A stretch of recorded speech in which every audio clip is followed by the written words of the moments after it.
familiko kide bat osasun mentaleko arazo bat garatzen duenean, horren inpaktua ez da bakarrik pertsona horrentzako, baizik eta familia osorako.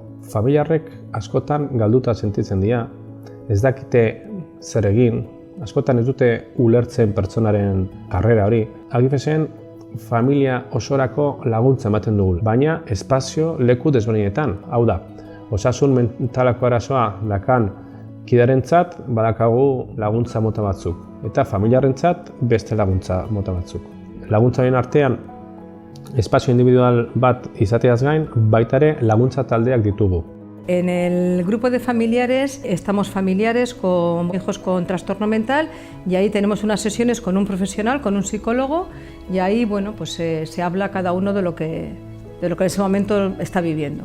Aunque tengamos vivencias diferentes, hablamos un mismo lenguaje. En la calle es muy difícil que la gente que no tiene esta problemática lo pueda entender. Laguntzako taldeetan, familiarrek beraien ibilbidea egin duten edo egiten ari diren beste kide batzuk aurkituko ditu. Importantea da, elkar identifikatzeko, ulertzeko besteak nola egin duten eta ikasteko nola gauzak beste modu batean egin daitezken.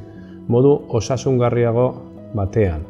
Bai familiarentzat eta bai beste pertsonarentzat. Nosotros estábamos en una situación yo creo que bastante crítica o difícil y en aquel momento el acercarnos y el encontrar una vía de apoyo de gente que te entiende, que te valora, que te va a apoyar, simplemente con tener más información, conocer mejor socialmente qué medidas o qué cosas hay para nuestros familiares, yo creo que todo eso es positivo. Está claro que cuando aparece un trastorno mental en la familia es un caos, es un terremoto.